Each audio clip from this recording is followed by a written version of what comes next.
Hello everyone. Last lecture number 10 में हमने start किया था summation of series having binomial coefficients और उसके अंदर भी हमने टाइप नंबर 1 डिस्कस किया था, जिसके अंदर जो सीरीज आपको दी जा रही थी उसके हर टर्म के अंदर जो बाइनोमियल कोफिशिएंट यूज लिया था उसका अपर इंडेक्स कांस्टेंट चल रहा था। अब आज कुछ और अपन टाइप डिस्कस कर लेते हैं, तो स्टार्ट करते हैं टाइप नंबर 2 से। टेल या कहें तो lower index of binomial coefficient is constant, यानी जो बाइनोमियल कोफिशिएंट होगा उस सीरीज के हर टर्म के अंदर उसका लोअर इंडेक्स कांस्टेंट मिलने वाला है आपको। जैसे एनसीआर में एन क्या अपर इंडेक्स और आर क्या लोअर इंडेक्स। तो जो इसका अप्रोच होगा वो एक सवाल की हेल्प से अपन समझ लेते हैं। देखिए, find the value of twice 2c2 plus 3c2 plus 4c2 up to nc2। देखिए, लोअर सब में कांस्टेंट चल रहा है 2 और अपर क्या कर रहा है, वेरी कर रहा है। एक में 2 है, देन 3 है, देन 4 है, देन n है। तो इसको दो तरीके से आप अप्रोच कर सकते हैं, समझिए कैसे।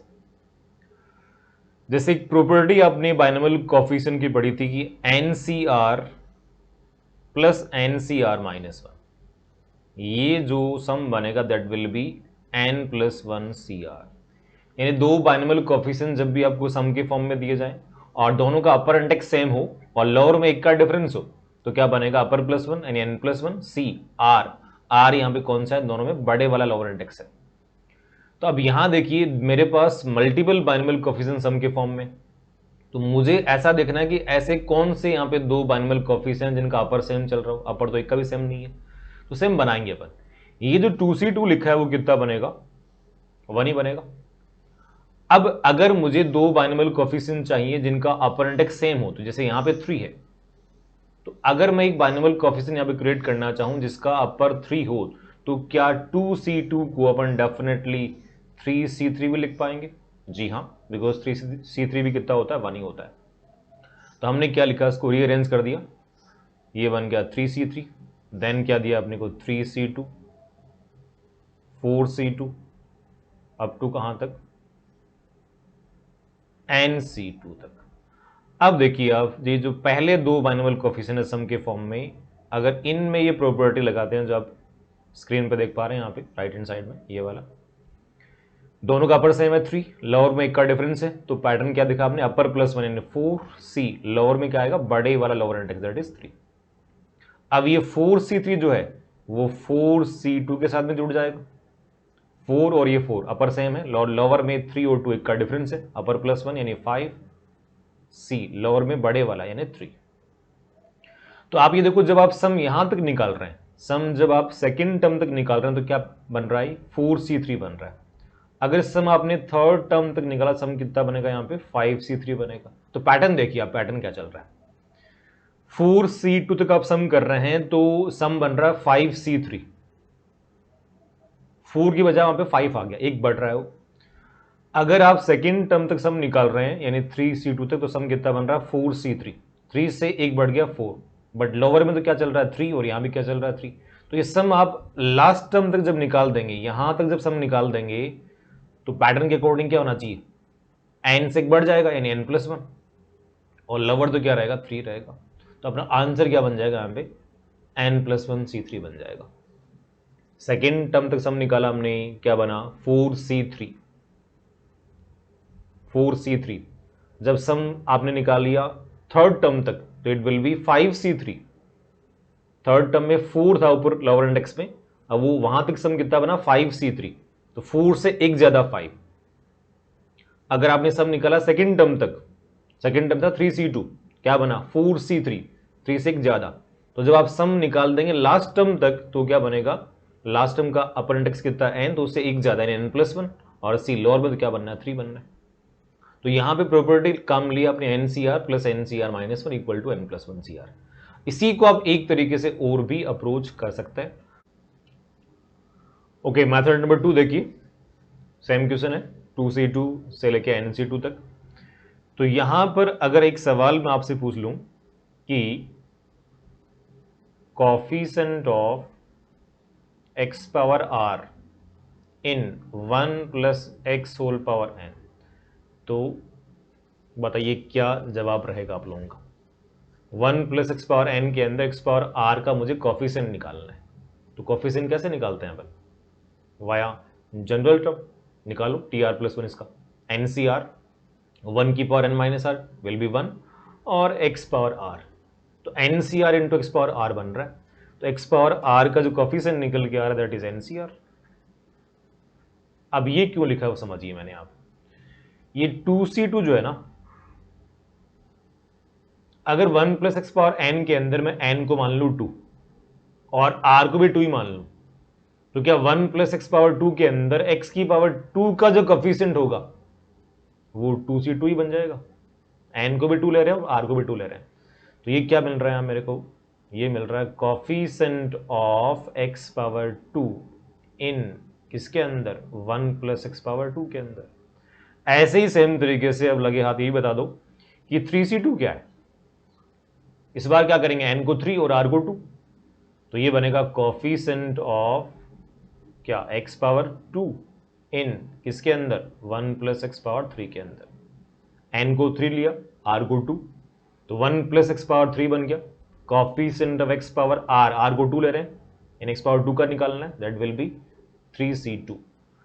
ऐसे अगर 4c2 के बारे में आपसे पूछा जाए तो डेफिनेटली आप लोग क्या बोलेंगे कि ये क्या है, कोफिशिएंट ऑफ x पावर 2 है, किसके अंदर है जी, 1 प्लस एक्स पावर 4 के अंदर है। इस बार n को 4 लिया और r को 2 लिया, तो यहां से पैटर्न आपको चमकना चाहिए कि सभी के अंदर आप कोफिशिएंट ऑफ x पावर 2 ही निकाल रहे हैं।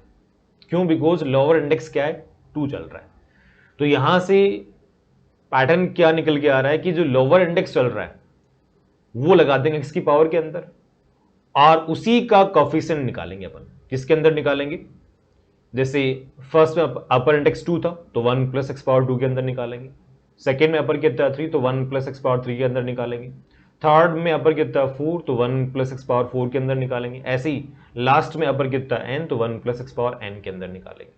निकालना है कोफिशिएंट ऑफ एक्स पावर 2 ही मतलब कोफिशिएंट ऑफ एक्स पावर 2 ही निकालना है आपको, बिकॉज जो लोअर इंडेक्स है वो 2 है, तो जो भी लोअर इंडेक्स हो उसी को x की पावर में लगा देंगे और उसी का कोफिशिएंट निकालेंगे 1 बाई 1, एक बार 1 प्लस एक्स पावर 2 के अंदर, एक बार 1 प्लस एक्स पावर 3 के अंदर और लास्ट में से 1 प्लस एक्स पावर n के अंदर।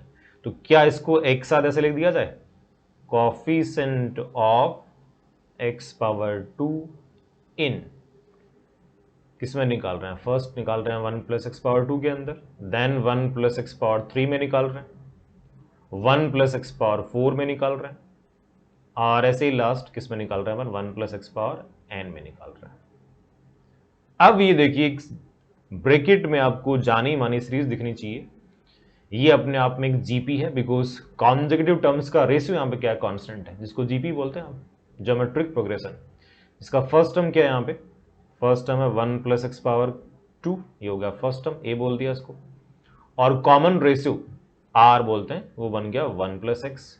नंबर ऑफ टर्म्स कितने हैं, number of terms that will B कितने हैं, 2 से n चल रहा है पावर n माइनस 1, तो हमें एक ऐसी जीपी का सम निकालना आता है, इसका फर्स्ट टर्म a है, कॉमन रेशियो r है और नंबर ऑफ टर्म n होते हैं, that will be a into R power n minus 1 upon r minus 1। तो पहले ही सीरीज का सम निकाल लेते हैं, तो सवाल क्या चल रहा है अपना, coefficient of x power 2 in, sum निकालो इसका, a कितना हो गया 1 plus x power 2 into R कितना है 1 प्लस एक्स की पावर में n होता है number of term, that will be n minus 1 upon r minus 1, r कितना है 1 प्लस एक्स, माइनस 1 करना बन जाएगा x। अब ये जो 1 प्लस एक्स पावर 2 है वो इस ब्रैकेट के अंदर फीड कर देंगे अपन, तो ये बन गया 1 प्लस एक्स पावर कितना 2 है और 1 plus x power n minus 1, it will be n plus 1 minus 1 plus x power 2 और अपॉन में कितना है, अपॉन में चल रहा है x। अब देखिएगा इस पूरे के अंदर आपको x की पावर 2 का कोफिशिएंट चाहिए, dr पार्ट में x है, तो जो न्यूमरेटर पार्ट में लिखा है क्या वहां डेफिनेटली x क्यूब वाला टर्म चाहिए होगा आपको, बिकॉज वहां पर अगर आप x क्यूब का कोफिशिएंट निकालते हैं तो x क्यूब अपॉन x वो फाइनली x पावर 2 वाला ही टर्म बन जाएगा, यानी जो न्यूमरेटर पार्ट है उसके अंदर निकालेंगे आप कोफिशिएंट ऑफ क्या, x क्यूब, तो लिख दीजिए कोफिशिएंट ऑफ x क्यूब किसके अंदर निकालेंगे, न्यूमरेटर पार्ट में, that is 1 plus x power n plus 1 minus 1 plus x power 2। अब आपका जवाब ये आना चाहिए कि 1 प्लस एक्स पावर 2 के अंदर तो x की पावर 3 बनना ही नहीं है, तो यहां तो कोफिशिएंट क्या हो गया, 0 हो गया, हाईएस्ट पावर 2 बनेगी। अब 1 plus x power n plus 1 के अंदर निकाल लो आप, 1 plus x power n plus 1 के अंदर निकाल लो किसका, एक्स क्यू का कोफिशिएंट। तो जो ऊपर लिखा राइट हैंड साइड में कोने में, वहां पर n तो क्या बन गया, n प्लस 1 बन गया, और r कितना बन गया, 3 बन गया। फाइनली कोफिशिएंट कितना आ जाएगा, n plus 1 c3, n plus 1 c3। क्या यही हमने मेथड नंबर 1 से भी आंसर निकाला था? बिल्कुल। तो दोनों तरीके से इस टाइप के सवाल अप्रोच कर सकते हैं। अगर इस तरीके से करना है तो जो लोअर इंडेक्स चल रहा है उसी को x की पावर में लगाना है, और उसका ही कोफिशिएंट निकालेंगे आप, किसके अंदर निकालेंगे, जो अपर चल रहा है वो अपर आपको 1/1 1 प्लस एक्स की पावर्स में लगाना है। जैसे 2c2 में अपर कितना है 2, तो 1 प्लस एक्स पावर में 2 लगा दिया, देन 1 प्लस एक्स पावर में 3 लगा दिया। ये कंप्लीट जो बनेगा उसमें एक्स की पावर लोअर इंडेक्स का कोफिशिएंट निकालना होता है आपको। कुछ और सवाल देख लेते हैं, ये सोल्व करते हैं। Find the value of 21c5 plus 22c5, कहां तक चलना है, 30c5 तक चलना है। लोअर देखो अगेन कांस्टेंट है, अपर वरी कर रहा है, तो अगर मेथड 1 वाले तरीके से इसको अप्रोच करना है तो हमें प्रॉपर्टीज कौन सी लगानी होती है, NCR plus NCR minus 1 equal to n plus 1 CR। दो ऐसे बाइनोमियल कोफिशिएंट चाहिए जिनका अपर सेम हो, यहां तो ऐसे दो तो बिल्कुल भी नहीं है। तो अगर दो ऐसे नहीं है तो एक काम करते हैं, अपनी ओर से कुछ कोशिश कर लेते हैं। यहां पे मैंने क्या किया, जैसे 21c5 है, ये देखो आप 21c5 है, तो अगर यहां पे 21c6 ये मेरी ओर से ऐड कर दूं, मतलब अपनी ओर से ऐड कर दिया जाए, और बाकी कॉपी कर लेते हैं, 21c5 plus 22c5 plus 23c5, और एंड कहां पर हो रहा है इसका, 30c5। अब डेफिनेटली 21c6 अगर आपने ऐड किया है तो उसको माइनस भी करना पड़ता है, अपनी मर्जी तो मैथ्स में चलती नहीं है ना। तो अब देखो पहले दो टर्म्स का अगर सम किया जाए, पहले दो बाइनोमियल कोफिशिएंट का अगर सम करेंगे तो उसी वाली प्रॉपर्टी से दोनों का अपर सेम है, 21 21, लोअर में का डिफरेंस है, तो पैटर्न क्या था, अपर प्लस 1 यानी 22c, लोअर में बड़े वाला लोअर इंडेक्स दैट इज 6। अब ये 22c6 मिलेगा 22c5 से, दोनों का अपर 22 सेम है, लोअर में का डिफरेंस है, तो क्या बनेगा 23c6। अब ये मिलेगा 23c5 से, 23 और दोनों का अपर सेम है, लोअर में का डिफरेंस क्या बनाएगा 24c6। पैटर्न देख रहे हो, पैटर्न देखो आप, बिल्कुल मजदूरी करने का तो कोई सेंस नहीं बनता है, पैटर्न देखना चाहिए। तो अगर यहां तक 23 तक अपने सम निकाल रहे हैं तो क्या बन रहा है 24, एक बढ़ गया उससे, लोअर में क्या 6। अगर सम निकाला अपने 22 तक तो क्या बना, एक बढ़ गया 23, लोअर में 6 है। यहां तक निकाला 21 तक, एक बढ़ गया 22, लोअर में 6 है। तो सम जब आप यहां तक निकाल चुके होंगे तो 36 ज्यादा यानी 31c, लोअर में कितना है 6। तो अपना जो आंसर बनेगा इसका वो क्या बन जाएगा 31c6 और माइनस का 21c6, ये इसका फाइनल आंसर हो जाएगा। 21c6 लास्ट में माइनस का लगा देंगे बस। तो एग्जैक्टली उसी अप्रोच से किया जैसा हमने लास्ट क्वेश्चन सोल्व किया था। अब इसी को अगर मेथड नंबर 2 से सोल्व करना हो तो भी डिस्कस कर लेते हैं। बताओ किसका कोफिशिएंट निकालोगे जल्दी, कोफिशिएंट ऑफ क्या, x power lower index that is 5, किसमें निकालेंगे 1 प्लस एक्स पावर में क्या जाएगा, एक बार अपर 21 है, देन क्या जाएगा 22, ऐसे ही लास्ट में क्या जाएगा 30 चला जाएगा। अब ये जीपी है अगेन, जिसका फर्स्ट टर्म कितना है 1 प्लस एक्स पावर 21, ए हो गया, कॉमन रेशियो आर कितना है 1 plus x, number of terms बता दो फटाफट क्या है जल्दी, 21 से 30 चल रहा है पावर, कितने बन जाएंगे 10 बन जाएंगे, ये ज़्यादा बनेंगे, 10 थोड़ी बनेंगे यार, हैं क्या बात कर रहे हो? अरे 10 थोड़ी बनेंगे, से 1 से स्टार्ट करके आप 10 तक जाते हैं, तो वही सीन तो है। 1 से 10 कितने बनता है? 10 तो बनता है। अरे ऐसे कंफ्यूज ना हो यार। चलो सब निकाल लें इसका। तो coefficient of x power 5 in GP का सम निकाल लिया जाए तो a है 1 plus x power 21 into R कितना है 1 प्लस एक्स की पावर में नंबर ऑफ टर्म 10 माइनस का 1 अपॉन में r माइनस 1 यानी 1 plus X minus 1 that is x। अब आगे थोड़ा सा इसको मल्टीप्लाई कर ले, तो इसी को अगर थोड़ा मल्टीप्लाई करके लिखा जाए तो क्या लिखोगे इसको? इसको लिखोगे 1 प्लस एक्स पावर अंदर भेज दिया 21 और 10 यानी 21 बन जाएगा। दूसरे वाले में 1 प्लस एक्स नहीं 21 कहीं को बनेगा, 21 कहीं को बनेगा, वो सेकंड में बनेगा। फर्स्ट वाले में कितना हो जाएगा 31 बन जाएगा, सेकंड में 1 प्लस एक्स पावर 21 अपॉन में कितना है एक्स। सही जा रहे हैं? अरे सही जा रहे हैं ना।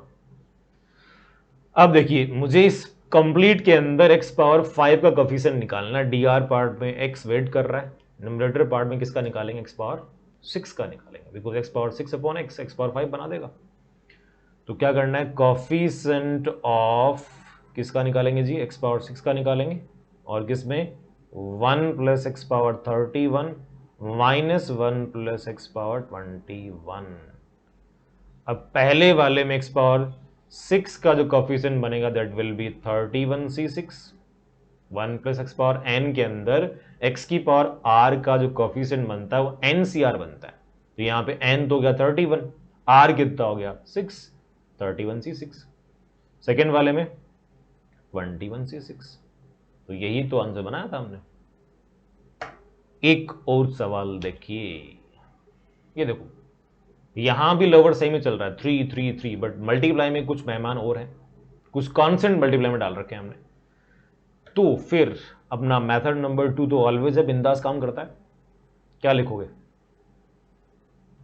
Coefficient of x power lower में क्या 3, तो 3 लगा दिया। किसमें निकालेंगे?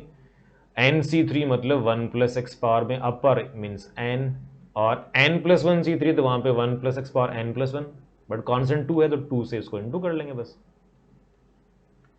कॉन्स्टेंट इंटू कर लो, क्या फर्क पड़ता है। थर्ड में 3 into 1 plus x power n plus 2 कर देंगे। इसी को अगर आप मेथड नंबर 1 से करने जाएंगे ना तो वहां थोड़ी आपको मेहनत करनी पड़ेगी, वहां पर मेहनत करनी पड़ेगी, वो आप खुद लोग करके देख सकते हैं। कैसे? जैसे nc3 है plus 2 into N plus 1c3 है, उसको ब्रेक करना पड़ेगा आपको। n plus 1c3 plus n plus 1c3 and so on आगे चलते रहेंगे, तो उससे भी हो जाएगा, बट थोड़ी सी मेहनत बढ़ जाएगी। यहाँ पे कोई टेंशन नहीं है, इसमें तो जैसा अपन वहाँ कर रहे हैं वैसे यहाँ पे कर रहे हैं। कैलकुलेशन में डेफिनेटली इसके अंदर भी होगी, देखो आगे मजा आने वाला है, हमने आगे मजदूरी करनी पड़ेगी। यहीं पे देखिए ये ब्रैकेट में क्या है, एक जानी मानी सीरीज है जिसको बोलते हैं हम एजीपी। एपी और जीपी के करस्पॉन्डिंग टर्म्स को मल्टीप्लाई करवा के एक सीरीज बना दी, जिसमें एपी क्या चल रही है, जैसे फर्स्ट टर्म को 1 से इंटू कर लो आप, ईपी चल रही है 1 2 3 अप टू n, और जीपी क्या चल रहा है 1 plus x power n, 1 plus x power n plus 1, then 1 plus x power 2n minus 1। तो एजीपी का सम आपको निकालना आता होगा अगर आपने सीक्वेंस एंड सीरीज क्लास 11 में पढ़ा है तो ये सम पहले निकाल लेते हैं। लेट्स से ब्रैकेट वाला जो पार्ट है उसको एक बार के लिए s बोल दिया मैंने, तो s क्या है यहां पर 1 प्लस एक्स पावर n, यहीं पे मजदूरी है बस, ये सम निकालने में मजदूरी करनी पड़ेगी, कोई चॉइस नहीं है, मतलब करना ही पड़ेगा, ये रास्ता ही नहीं है। रास्ता एक और है वैसे, छोड़ दो, सोले मत करो, हम तो करेंगे नहीं। अब देखो ए जीपी का सम निकालने का तरीका क्या होता है, जो जीपी का कॉमन रेशियो होता है उससे दोनों साइड को मल्टीप्लाई करना होता है। जीपी क्या है 1 plus x power n, then 1 plus x power n plus 1, तो कॉमन रेशियो निकाल लो, second term upon first term that is 1 plus x आ जाएगा, कॉमन रेशियो से दोनों साइड को मल्टीप्लाई करेंगे, लेफ्ट में बन गया 1 प्लस एक्स इंटू एस, और राइट हैंड साइड को भी कॉमन रेशियो यानी 1 प्लस एक्स से मल्टीप्लाई करके एक टर्म आपको आगे धक्का मार देना, उसको शिफ्ट कर देना है। शिफ्ट क्यों कर रहे हैं? जैसे कि जो सिमेट्रिक टर्म्स हैं ऊपर नीचे आ जाए। अब सम को शिफ्ट करने से कोई फर्क पड़ता नहीं है। ए प्लस बी को चाहे आप जयपुर के अंदर पढ़िए या फिर ए प्लस बी को जोधपुर के अंदर, वो तो ए प्लस बी रहेगा। तो इसको एक टर्म आगे शिफ्ट करना है बिकॉज सिमेट्रिक टर्म्स ऊपर नीचे आ जाएंगे। तो 1 प्लस एक्स पावर एन क्या बनेगा? 1 plus x power n plus 1, ये लगा देना यहां पर। देन सेकेंड टर्म क्या बन जाएगा? 2 into 1 plus x power n plus 2। ऐसे करते करते करते लास्ट टर्म भी एक टर्म आगे जाएगा, that will be n into 1 plus x power कितना हो जाएगा? 2n माइनस 1 प्लस 1 यानी 2n। ये फर्स्ट कंडीशन है, ये सेकंड कंडीशन है। ऑलवेज दोनों का डिफरेंस करना है। तो यहां पे फर्स्ट माइनस सेकंड कर रहा हूं मैं, फर्स्ट में से सेकंड माइनस कर रहा हूं, है ना। जैसे ही फर्स्ट माइनस सेकंड करेंगे देखिएगा लेफ्ट हैंड साइड में एस कॉमन आ गया, क्या बचेगा? 1 माइनस 1 माइनस एक्स। राइट में देखिए 1 प्लस एक्स पावर एन के नीचे कुछ भी नहीं है, 1 प्लस एक्स पावर एन हो गया। देन बनेगा 1 plus x power n plus 1, then 1 plus x power n plus 2। ये फायदा है शिफ्ट करने का। लास्ट जो टर्म है ये वाला, इसके ऊपर कुछ भी नहीं है। अरे यार कहाँ जा रहा है भाई जी, ऐसा ना कर। इसके ऊपर मतलब कुछ नहीं, मतलब जीरो है, तो ये बन जाएगा माइनस एन। एक मिनट, कुछ समस्या हुई है इसको। Minus n 1 plus x power 2n। Number of terms कितने होते देखिए, जो आपको एजीपी मिला था उसमें एपी क्या चल रहा है? 1 2 3 अप टू एन, तो एन टर्म्स हो गए। सेकेंड इक्वेशन के अंदर भी एन टर्म है। जैसे आपने दोनों का डिफरेंस किया तो नंबर ऑफ टर्म्स यहाँ पे एन प्लस 1 हो जाएंगे बिकॉज एक टर्म आगे आपने शिफ्ट कर दिया था।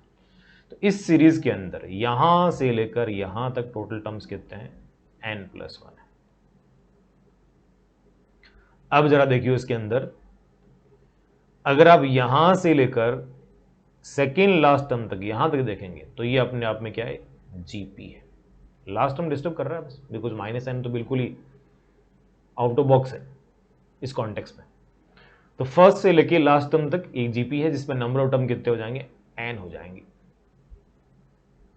अब जीपी का सम निकाल लेते हैं। फर्स्ट टर्म कितना हो गया इसका? ए कितना हो गया इसका? 1 plus x power n.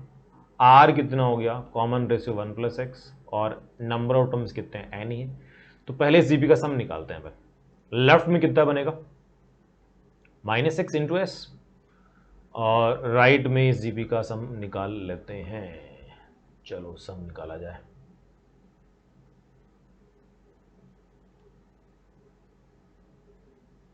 Minus x into s into 1 plus x power n, ये तो ए हो गया, इंटू आर कितना है? 1 प्लस एक्स की पावर नंबर ऑफ टर्म कितने हैं? N, minus 1 upon r minus 1 that is x.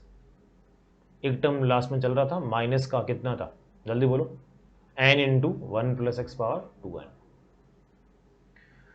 अब थोड़ा सा इसको सिंप्लीफाई कर लेते हैं। लेफ्ट में जो माइनस एक्स है उसे डिवाइड कर लें दोनों साइड को, बिकॉज मुझे तो एस निकालना है ना। अगर डिवाइड करेंगे तो ये बनेगा, इनको अंदर भेज दो, माइनस जाएगा तो ये बन जाएगा 1 प्लस एक्स पावर एन, ये पहले आ गया, और 1 plus x power 2n, because minus से मल्टीप्लाई भी करना है ना, लेफ्ट में माइनस भी। अपॉन में क्या बन जाएगा जी? अपॉन में बन जाएगा यहाँ पे एक्स पावर 2 बन जाएगा। ये तो क्या फर्स्ट, और second minus minus plus n into 1 plus x power 2n, और अपॉन में क्या आ गया? एक्स। इस पूरे एस के अंदर आपको एक्स पावर 3 का कोफिशिएंट निकालना है, एक्स पावर 3 का निकालना है। तो मुझे बताइएगा इस वाले पार्ट में, इसमें किसका निकालोगे? इसमें निकालोगे कोफिशिएंट ऑफ, जल्दी बोलो, पूरे में 3 का चाहिए ना, एक्स पावर 3 का, तो इसमें किसका निकालोगे? एक्स पावर 5 का निकालोगे। X power 5 upon x power 2, x power 3 बन जाएगा। ऐसे ही इस वाले में किसका निकालेंगे जी? जल्दी बोलिए, किसका निकालोगे? कोफिशिएंट ऑफ एक्स पावर 4 निकालोगे, because x power 4 upon x, x cube बन गया। सम निकाल लो फटाफट। 1 plus x power n minus 1 plus x power 2n के अंदर निकालना आपको कॉफिशिएंट ऑफ एक्स पावर 5। अपन जानते हैं 1 प्लस एक्स की पावर n के अंदर coefficient of x power r बन जाता है NCR। तो 1 प्लस एक्स पावर n के अंदर चाहिए coefficient of x power 5, that will be NC5 minus second वाले में कितना हो गया 2NC5, then plus sign n multiply में है 1 प्लस एक्स पावर 2n के अंदर निकालना है कॉफिशिएंट ऑफ एक्स पावर 4, कितना हो जाएगा 2NC4। खत्म कहानी। तो इस तरीके से अगर कॉफिशिएंट मल्टीप्लाई में आते हैं तो भी इसको आप बना सकते हैं। तो ये हो गया अपना टाइप नंबर 2। नेक्स्ट चलते हैं टाइप नंबर 3 पे।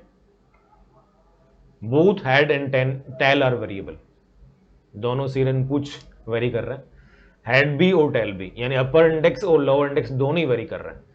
तो अगर ऐसा कोई सवाल आपको मिल जाए तो क्या अप्रोच रहेगा, उस अप्रोच को एक सवाल की हेल्प से ही आपको बताता हूं मैं। क्वेश्चन देखिए इसमें, find the value of MC1 plus M plus 1 C2 plus M plus 2 C3 up to M plus N plus 1 CN। देखो अपर चेंज हो रहा है लगातार, लोअर भी लगातार चेंज हो रहा है।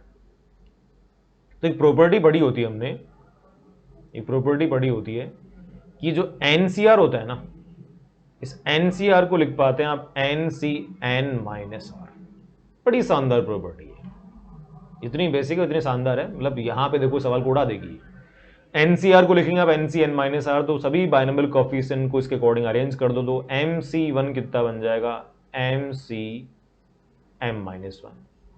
नेक्स्ट क्या बनेगा M plus 1 CM minus 1। Then क्या बनेगा M प्लस 2 CM माइनस 1। अब मुझे बताओ ऐसे ही लास्ट वाला क्या बन जाएगा M plus N minus 1 CM minus 1। Lower सबका सेम बन गया, और लोअर सेम बन गया मतलब लास्ट टाइप नंबर 2। अब टाइप नंबर 2 में दो तरीके लिए, दोनों में जो आपकी इच्छा करे उससे बना सकते हैं। मैं बना रहा हूं उसको फर्स्ट वाले से। उसके अकॉर्डिंग मुझे ऐसे दो बाइनोमियल कोएफिशिएंट चाहिए जिनका अपर सेम हो, अपर तो एक का भी सेम नहीं है। तो क्या करने वाला हूं, क्या यहां पर MCM, क्या यहां पर जैसे इस इक्वल को थोड़ा हटाते हैं यहां से, MCM ये अपनी ओर से मैंने ऐड कर दिया। अगर ऐड किया तो माइनस भी करना पड़ेगा। अब जरा देखना, ये ऐड करते हैं यहाँ पे चमत्कार होगा। चमत्कार ये होगा कि ये दोनों मर्ज होंगे, समझौता करेंगे, दोनों का अपर सेम है M, लोअर में का डिफरेंस है। पैटर्न क्या था, अपर प्लस 1 यानी M प्लस 1 C, लोअर में बड़े वाला इंडेक्स दैट इज M। अब ये दोनों मिल जाएंगे, ये दोनों दोस्ती कर लेंगे। M प्लस 1 अपर सेम है, तो पैटर्न क्या था, अपर प्लस 1 यानी M प्लस 2 C, लोअर में क्या आना है बड़े वाला M, और M माइनस 1 में बड़ा इंडेक्स कौन सा M ही है। पैटर्न देखिए, अगर हमने सम किया सेकंड मतलब यहां तक तो क्या बना M प्लस 1, M से एक ज्यादा M प्लस 1, लोअर में क्या आ रहा है M। अगर हमने सम यहां तक किया M plus 1 C M minus 1 तक, तो क्या बना M प्लस 2, M प्लस 1 से M प्लस 2 एक ज्यादा, लोअर में क्या आना है M आना है। अगर यही सम आप यहां तक कर देंगे, यहां तक पैटर्न के अकॉर्डिंग इससे एक ज्यादा, अपर से एक ज्यादा, that is M plus N C, lower में क्या बनना है M ही बनना है, और माइनस का MCM। तो फाइनली जो इसका आंसर बनेगा क्या वो ये लिख देंगे M plus N CM minus MCM को बोल सकते हैं 1। तो जब भी अपर और लोअर दोनों चेंज हो रहे हों तो हर बाइनोमियल कोएफिशिएंट को आप इस प्रॉपर्टी से अरेंज करेंगे, मींस NCR को लिखेंगे NCN माइनस R। ऐसा करने से क्या होगा, जितने भी बाइनोमियल कोएफिशिएंट है सबका लोअर इंडेक्स सेम बन जाएगा। अगर वो सेम बन गया तो टाइप नंबर 2 में जो आपने दो अप्रोच का शामिल किए, मतलब पढ़े हैं, उनको काम लेके डेफिनेटली आगे सवाल बढ़ा सकते हैं।